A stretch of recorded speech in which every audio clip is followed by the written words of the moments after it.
Hello, everyone. Just waiting that the speaker appears again. Okay, Elisa, are you there? Okay. So, hi, everyone. We have the pleasure today to have Elisa Prandini giving this seminar.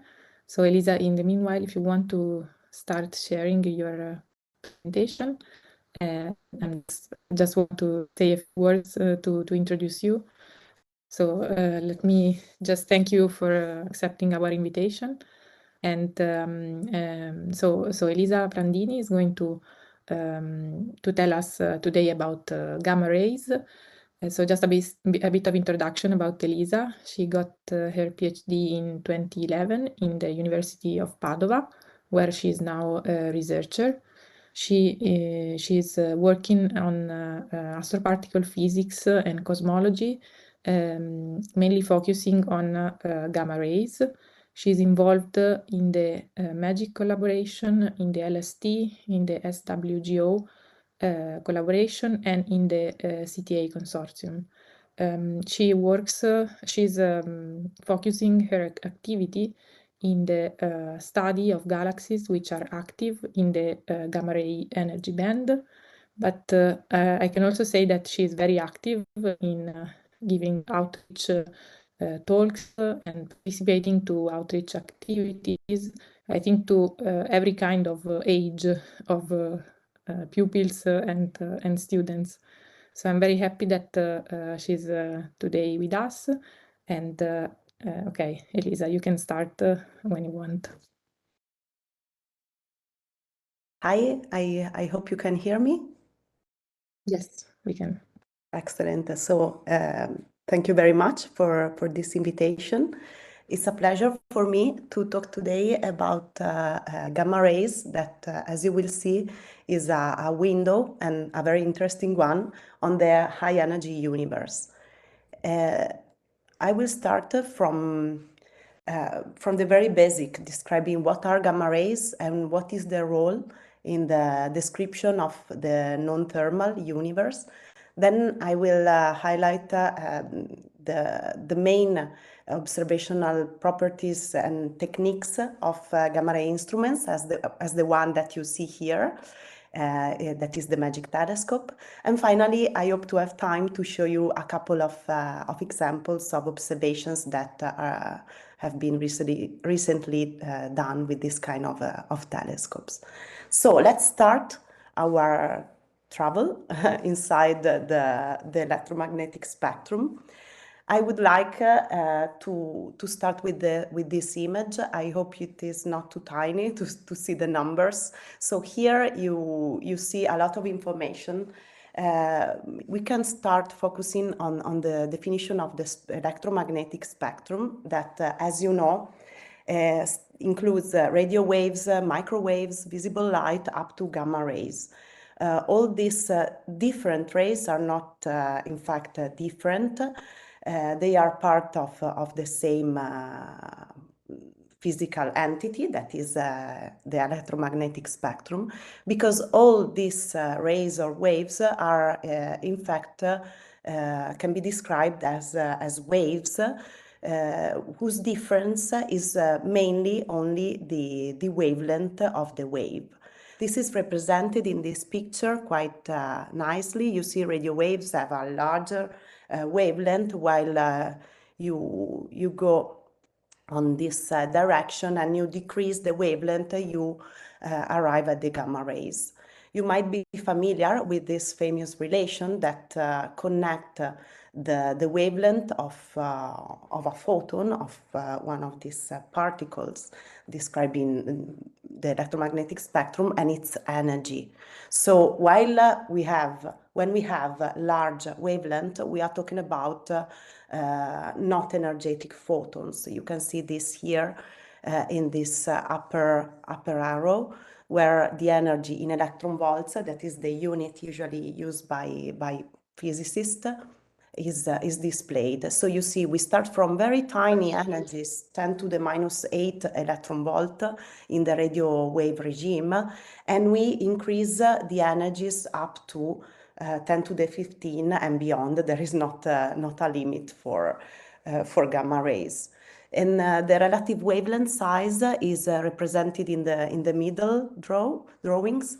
We have radio waves that are taller than buildings, and that's why they arrive, and they can travel very large distances without being stopped even by big buildings.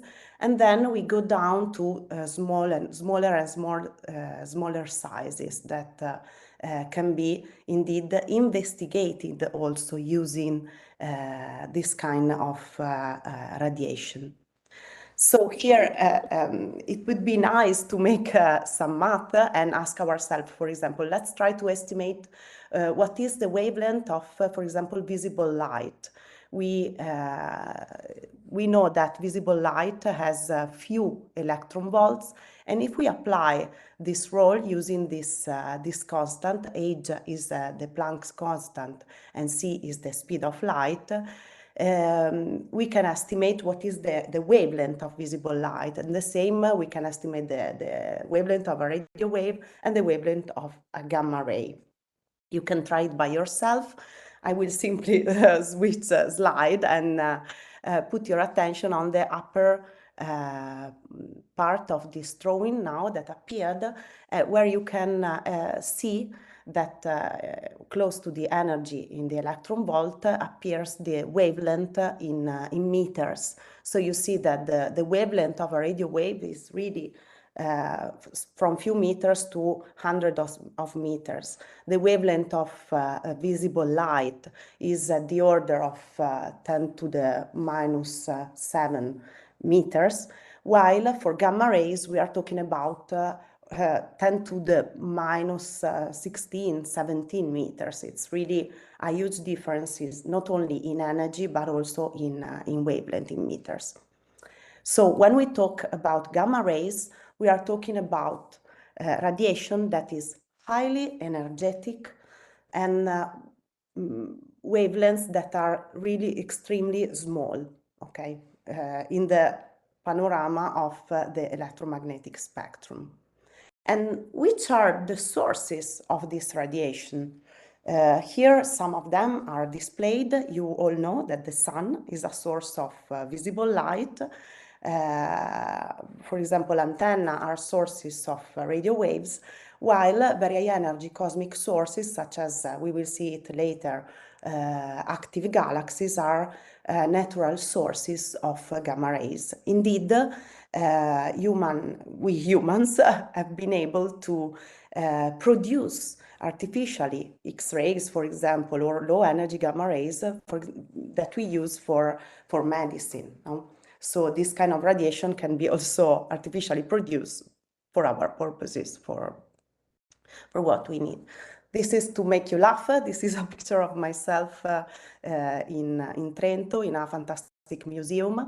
And what I would like to highlight here, comparing these two pictures, you see on the right there is an optical picture, and on the left there is an image taken with an infrared camera.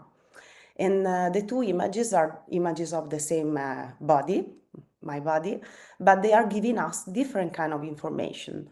In one case you see my face, and in the other case, which kind of information here can we extract? Probably you know that an infrared image is giving us the temperature of a body, and different colors correspond to a different temperature of the body. So what we can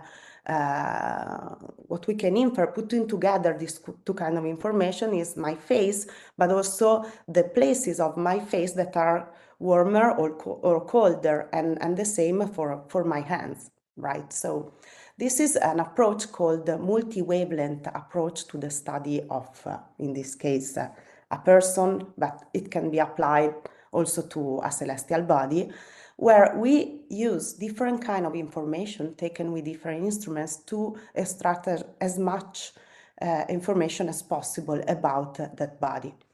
With optical light, we couldn't infer anything about my temperature, but the infrared camera allowed us to know this. And now the beauty, I don't know, every time I see this picture, I'm astonished about it. This is the multi-wavelength study of our Milky Way. It's the horizontal pictures are showing images collected over several years from different instruments. You see the band here written for each panel. For example, down here we have a map of the gamma ray Milky Way, then X-ray, optical, up to the different radio bands. So again, the message is clear. When you look in different bands, you are looking at different properties of the same object. And I think that if you look carefully in this image, there is not an image that is the same with the other, because they are giving us different kind of information. And we will understand in a minute what I mean. But in the meantime, I hope it's clear that we do need this kind of approach, of multi-wavelength approach in the study of the universe in order to collect all possible kind of information to infer the physical properties of the source that is emitting this radiation. For example, here we have a very bright source in gamma ray. In X-ray, it disappears completely in the optical, you see, and then it reappears in the radio waves. So this is a typical example of the importance of having a multi-wavelength approach to the study of this object. So now let me very briefly summarize the two kinds of studies that we can do when study the spectrum of a source. There are two kinds of processes, basically, thermal and non-thermal. Thermal processes are processes that emit radiation because the body is in thermal equilibrium. A clear example is our sun. It emits what is called a black body radiation related to its temperature. And the peak of the emission that is drawn here, an example of different kind of stars with different kind of emission, and the peak of this radiation give us information on the temperature of the body itself. So now I ask you, do you know what is the coldest thermal emission that we know? For sure you know it, even if it is astrophysical. The answer is this one. It's the cosmic microwave background.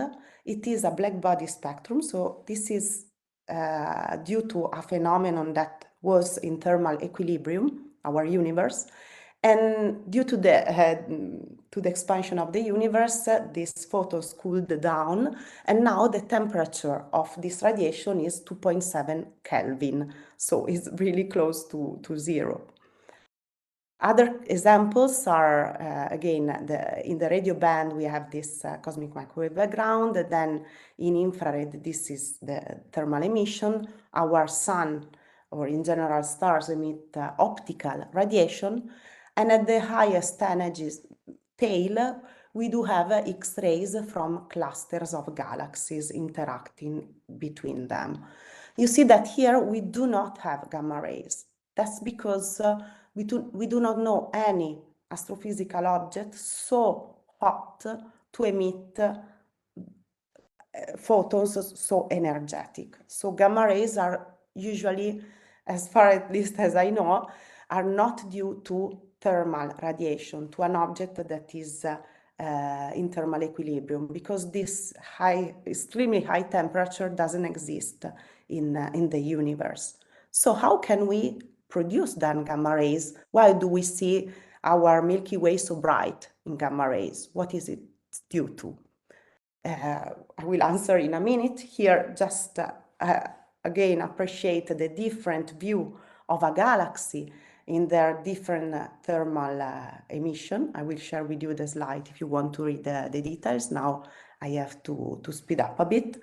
And now let's go back to these non-thermal processes, the ones that are responsible for emission in gamma rays, and not only.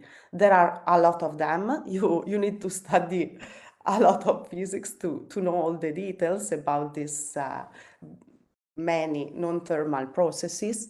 Let me just here underline, for example, the synchrotron radiation, that is the radiation emitted by a charged particle deviated by a magnetic field. By the fact itself of being deviated, a charged particle can be an electron, can be a proton, emit a gamma ray. So imagine you have an intense magnetic field, even in our sun, charged particles are deviated by this magnetic field and synchrotron radiation is emitted, okay? Other kind of non-thermal processes are scattering, like inverse Compton is a scattering between a charged particle and a photon, or annihilation, that is the production of photon due to annihilation of a particle and its antiparticle. These are simply example. And here you see some example of the spectrum of the photon as a function of energy emitted when there is this kind of process. You see the synchrotron radiation as a broad spectrum with a peak, while the annihilation has a tiny peak, a very peak, a peaked emission. To summarize this point, with thermal emission, we point to processes in thermic equilibrium, while with non-thermal emission, when you study this kind of emission, you detect it from the sky, you know that you are looking at to an object where there is acceleration and strong interaction of radiation with matter. So indeed, when we study gamma rays, we are looking at the most extreme object accelerator in the sky, where there are intense magnetic field, intense particle production that allows the radiation to be emitted. Another example is the Tycho supernova remnant, also known as Cassiopeia A. You see here the image. And how do we study it from the astrophysical point of view? We do study what is called the spectral energy distribution, that is this plot here, the emission, the power density of the emission as a function of the energy. And you see that you start from radio, you see a lot of emission peaking here in the X-rays, and then you still have a tail here and a peak in the gamma ray band. The points are the data, while the lines are theories that has to be tested by collecting and comparing all this data. You also see that different band has different colors, because of course you need different instruments to cover the radio band, radio telescope, X-ray band, X-ray telescope, and each kind of telescope will observe a source to detect its properties in its band. You then try to put all this information together and to test your model. And look at the gamma ray band that I have highlighted here in pink. You see that without it, imagine that you cannot observe in gamma rays, then you are really losing a lot of information about processes that cannot simply be seen with the photons at lower energies. So we really need high energy photons, gamma rays, to study the processes that are happening in this kind of sources. I really have to speed up. This is another example of combining all the pieces together.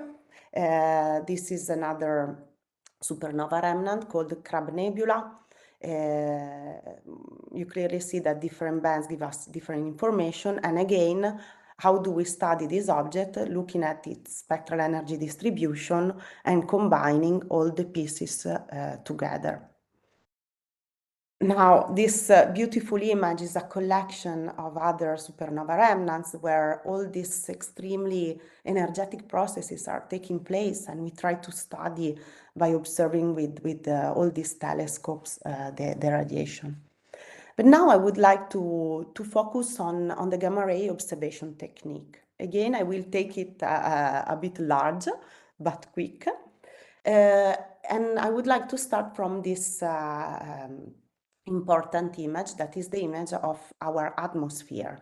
Look at the black line. The black line is the altitude at which the incoming radiation at a certain energy, sorry, it's in Italian. So we have radio waves here, and then infrared, optical, and increasing energy. At this altitude, this radiation is blocked by the atmosphere. So it remains that the only radiation that arrives on Earth is radio and optical. All the other radiations are blocked at moderately high altitude and even extremely high altitude, like in this case. So this means that we can observe from Earth only radio waves from the universe and optical waves. For all the other bands, we need to send satellite into space. So this is then an example. You are for sure familiar of radio telescopes around the world. This is an array of radio telescopes, but also very famous. Recently, we have the Event Horizon Telescope, that is a collection of many instruments all around the world that are working together to see black hole shadows, as probably you have heard.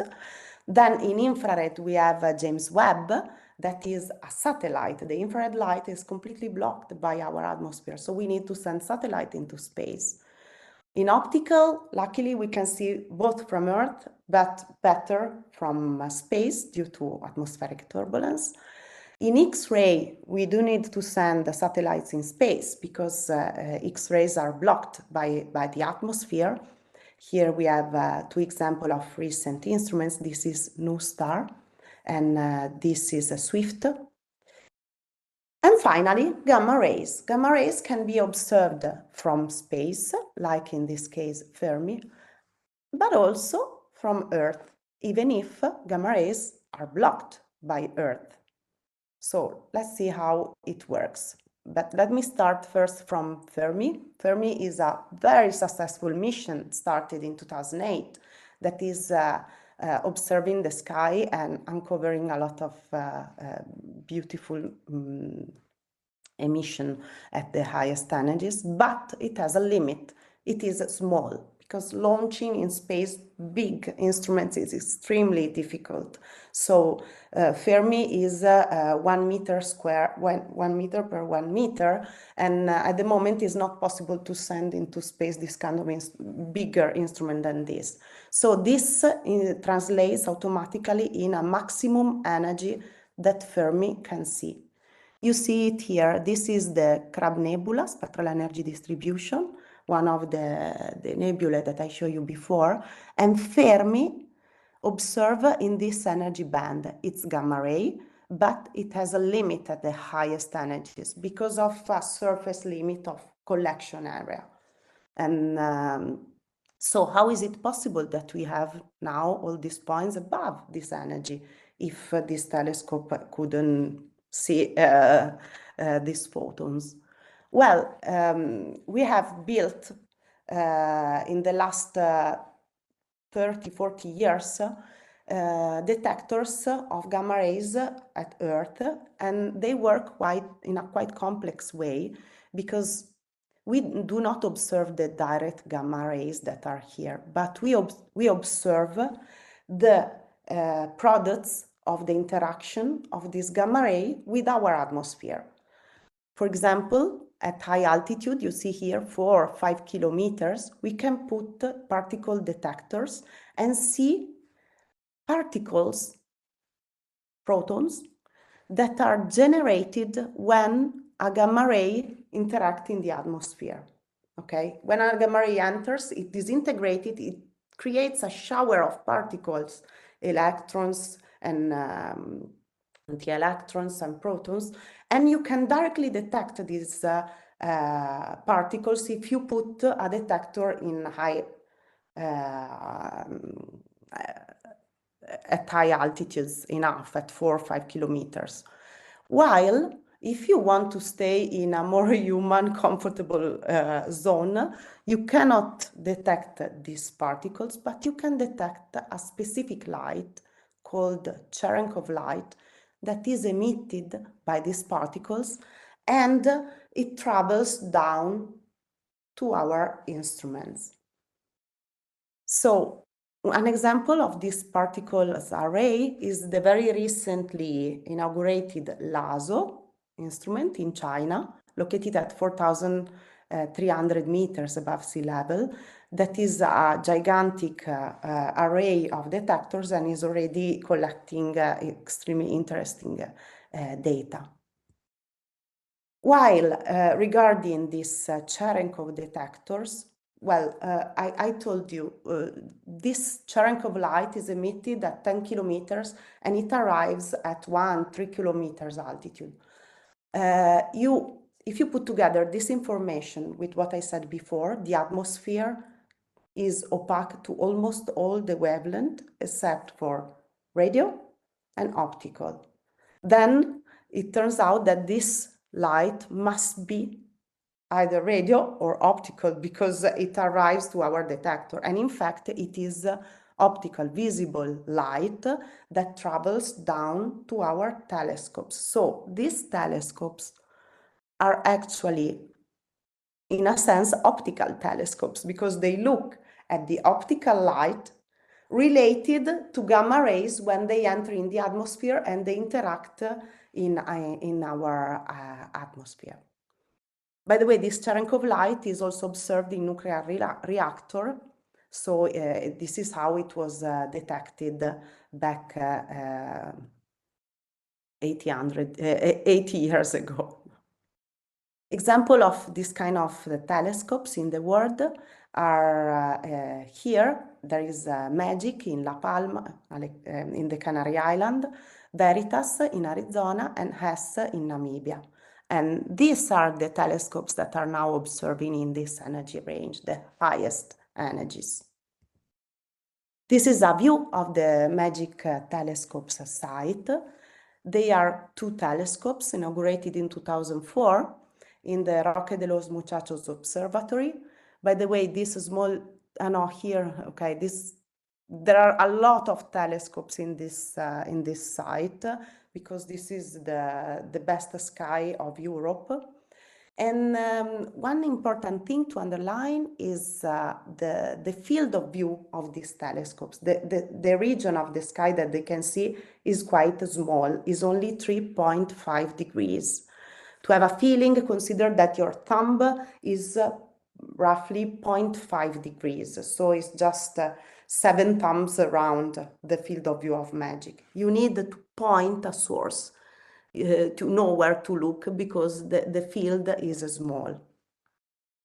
While Fermi, that I showed you before, the satellite, has a very large field of view, so it can be used to make surveys. And the mirror diameter is 17 meters. You see here there is a car, and this is MAGIC. You can feel how big this kind of instrument is.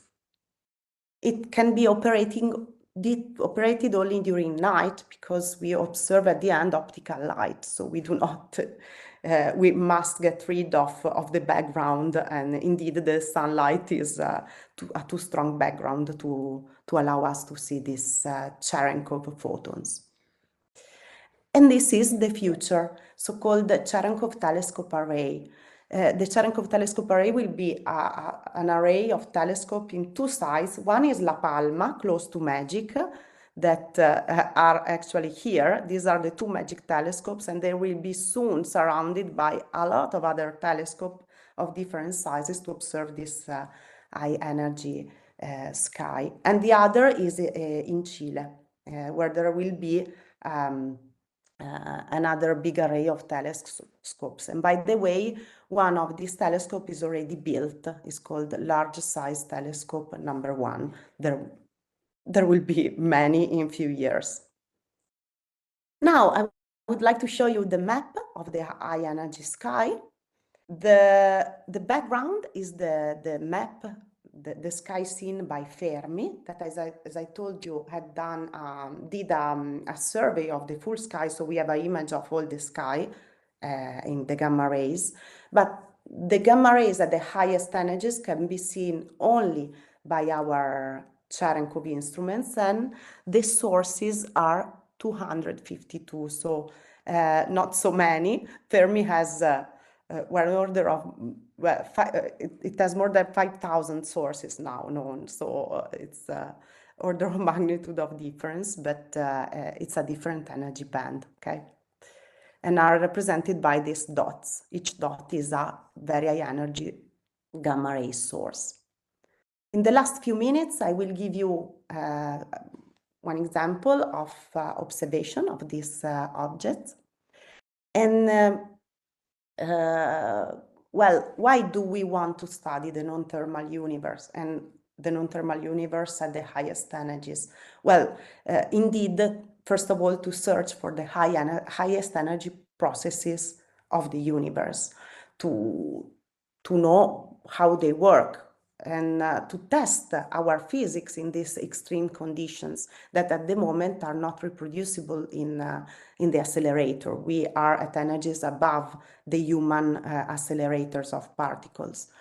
But then we also want to search for anomalies in the standard model of particle physics, such as maybe a signature of dark matter, to give an example. And I will focus now on one kind of sources, the extragalactic object, so the ones that are not in the galactic plane, that is highlighted here. As you see here, is more than 5,000, it's 6,000 sources that Fermi has detected in his most recent catalog that you can find in this link. And I will focus on blazars that are the extragalactic, so outside our galaxy, sources that are also the most numerous sources detected by Fermi.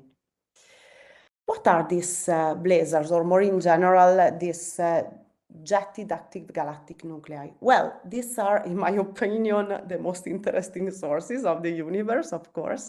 We have a supermassive black hole in the center, 10 to the 9 solar masses. So it's really supermassive. It's not due to the death of a star, but it's a much more big object.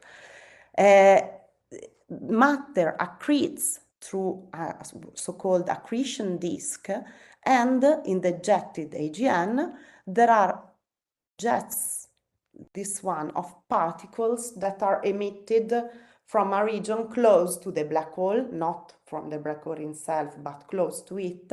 And in these jets, there are ultra-relativistic particles that are accelerated. To have a feeling of the numbers, 1% of all galaxies are active, to have a supermassive black hole and this kind of activity. And 10% of these active galaxies have jets, as far as we know. So it's statistically relevant, this kind of object in the sky. I make you two examples of these jetted active galactic nuclei. You see that they might look extremely different. In both cases, these are AGN, but why do they look like that? Well, it's of course a matter of orientation. In one case, RADIOGALAXY, you're looking from the side, this object. So you do see very well the jets, the inner region, while in the other case, here, you're looking from inside the jet. That make you blind to any other kind of radiation because you're looking directly into an object that contains ultra-relativistic particles, and therefore the emission is amplified by relativistic effect. I do not have now much time to go into details. Let me just, unfortunately, I have to skip this video, but you can check it if you're interested. I just make one example, the RADIOGALAXY M87. This is its optical jet. It's a radio galaxy, but it is between the alignment, a radio galaxy from the side and a blazar. It is inclined. You can appreciate it from the kind of jet you see in the image. But this is also another kind of view of this radio galaxy, one of the most famous images in astronomy of the last years, I think. No, M87 is the first image that we have seen related to a black hole by the Event Horizon Telescope collaboration that I've mentioned before. That is a zoom inside the heart of this jet. We are zooming in, and inside at the center there is this supermassive black hole where matter is accreting, and close to it a jet is formed and is seen at very large scales. To put it into a complex and multi-wavelength view, you see the same object at different scales. Each image is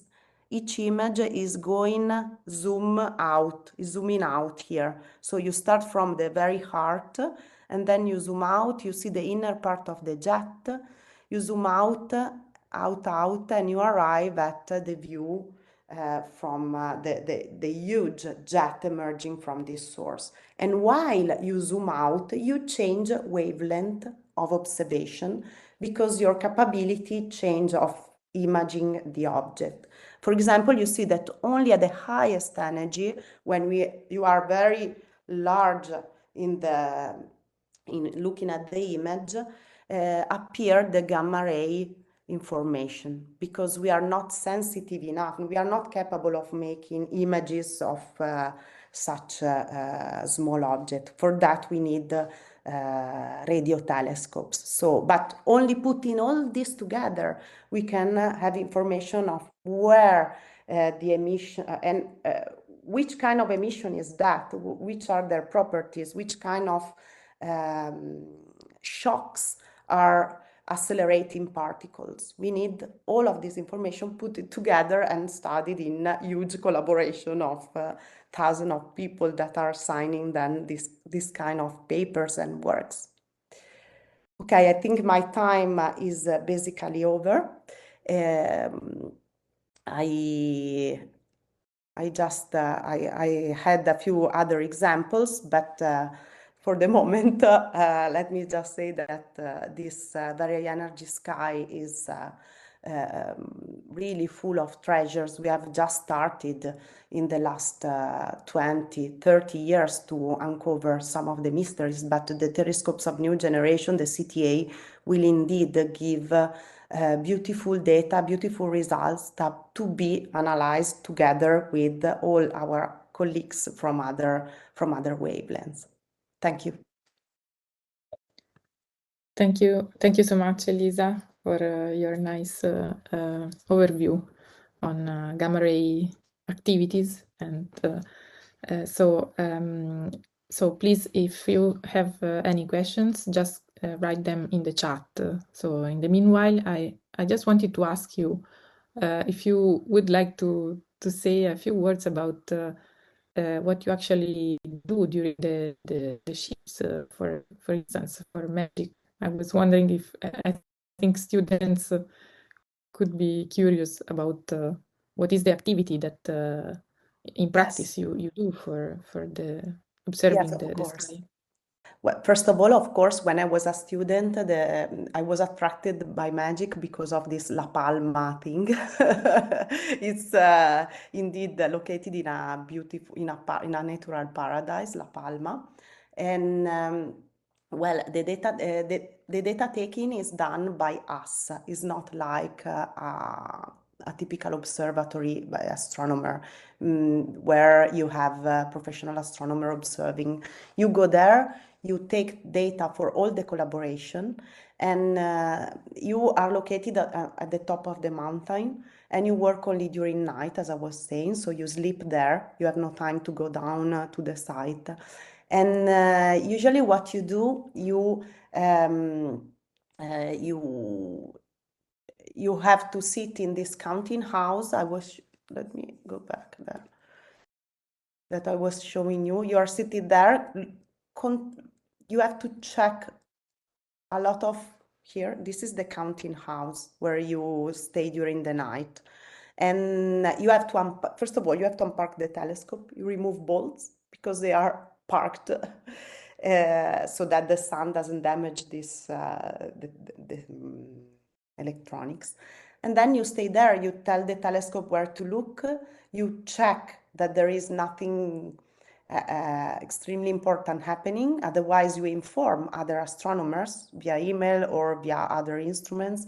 So you really have to take action. Sometimes also the screwdriver to fix some problems with the hardware or with the electronics. So it's really still magic can be considered as one of the pioneer of this technique. The future telescopes will be much more automatized, but at the moment, this kind of telescope were really asking us an active approach. Usually you are in 3-4 people there for 1 month. So I think it looks very exciting, but also quite a lot of responsibility to do Yes, it. I mean, yeah, you learn a lot, but I guess so. So I think we have a question from Anna Teti. Anna, do you want to? Yes, hi. I'm impressed by this beautiful work and by your enthusiasm, I must say, which is, I hope that it become contagious for the young people that are listening. I have a question regarding I think that this is the case, but if you can explain better, each different rays recognize different materials, I think. So is it possible to understand what material represent certain areas of the cosmos according to the gamma rays or the X-rays or so on, and specifically for the black holes, is that possible that with these different approaches we can understand what is in these holes effectively? Okay, thanks first of all for the question. Unfortunately, no, short question, meaning that what we do see with this kind of approach that I'm showing you also here with this spectral energy distribution are not lines, no? You need lines, spectroscopic lines to make spectroscopy to recognize the elements inside a material, but we are not yet there. Especially here, what you are dominated by the radiation from particles that are inside the jet. So not close, in this case, you are not close to the black hole. Close to the black hole, you don't emit gamma rays. And if you emit gamma rays, they are completely absorbed by them. So they are not radiated, and X-rays as well. You see the outer part, and in this outer part, you just see when you study these shapes here, you have an example, you have different shapes, and you study different models of acceleration of the particles. For example, simple questions that we answer to: what is the magnetic field inside this jet? How much are electrons accelerated? How dense are these electrons? So it's a bit more, let's say, particle physics than real astronomy, in the sense that we are used to think about. It is like studying a natural particle accelerator and trying to characterize it at the moment, at this stage of the field. So we are a bit beyond but I hope we will also measure at some point, we'll be capable to do other kind of studies. We might detect matter only in the dark matter case, where we do expect lines there in gamma rays, but we are searching for that. Still limits from that field. Okay, thank you. Thank you, Anna. I think it is a very interesting question from a person who is not in the field. So I really appreciate this kind of question. You know, some cross-fertilization with the chemistry. It's No, but that of course it has to do with the astronomy and with molecules, probably with atoms. But actually, in this case, we are talking about, even if we have not just particles like protons, or we might have nuclei, but not atoms, because so the atoms are completely ionized if they are there. So if they're not just protons, the atoms are totally ionized, because the radiation is very, very intense. So it is not possible to in this kind of wavelength probably to do what you said, but that's very, very interesting. So I also wanted to ask Elisa if she can. I think we have a question by Adam. Can you switch on your Yeah. microphone? Yes. Thank you for the talk. It's very interesting.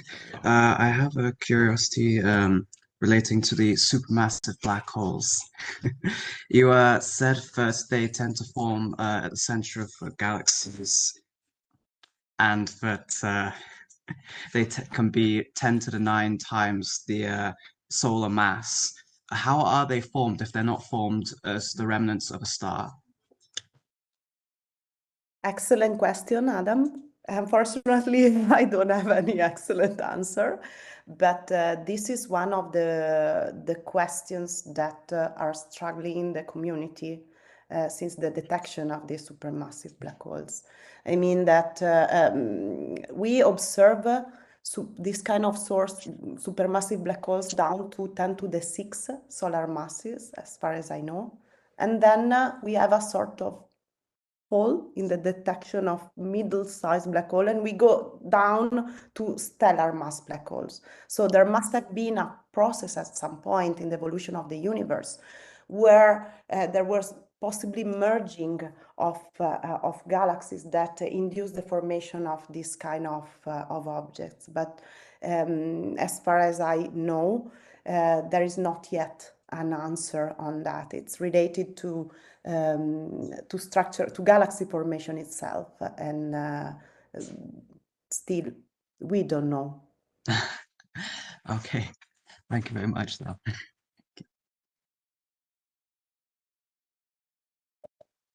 So I think I do not see other questions from the chat or other hands. I just wanted to ask you, Elisa, about your favorite science case for the next generation instruments like CTA. I don't know if you can tell us. Well, this was not organized, no, but I have Okay. an image. That's It was not really, organized. it was not prepared. So my pet source is PG1553. That is not a radio galaxy, but a blazar, so the one that you point at you. And what is intriguing me is that they have found a periodic signal in Fermi from this source, a periodic signal with a 2-year periodicity. And this might be due to a dual system, okay, binary system of a supermassive black hole. So this is a bit related to what we were talking about. Probably there were smaller black holes, intermediate, that then merged somehow. So these periodicities are extremely interesting, I think. Studying them for a long time is a must, and we need the CTA, a regular monitoring to do this source, to study this source and also other sources, and to understand if this is really a system of supermassive black holes, because that is extremely interesting and important also to check our knowledge on the evolution of these galaxies and the formation of the central object. So this is, I would say, my best source, my choice. Great. So thanks a lot.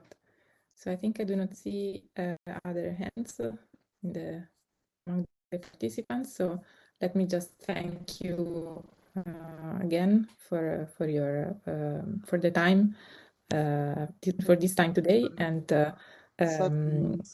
have a crazy idea. Since you both are physics, I'm trying to get Amalia Ercoli Finzi in the TMS but I'm not able to reach her.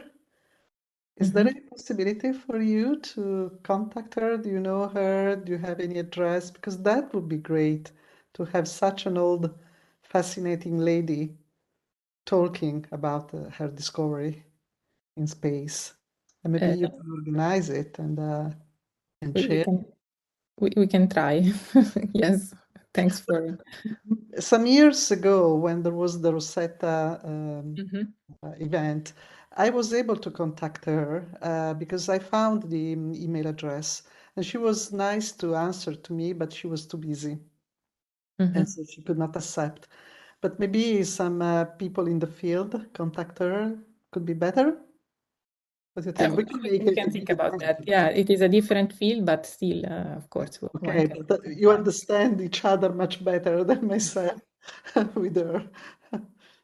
Okay, thanks, Anna, for always for your ideas. Thanks a lot. So thank you, Elisa. Thank you very much, and I hope you, if you like, you can follow our activities in the TMS, and maybe we can have you some other times in the next months or other editions of the TMS. Thanks a lot. I hope you enjoyed. Thank you. It was a pleasure. Bye. Thank you. Bye bye. Bye-bye. See you next week. Ciao. Ciao.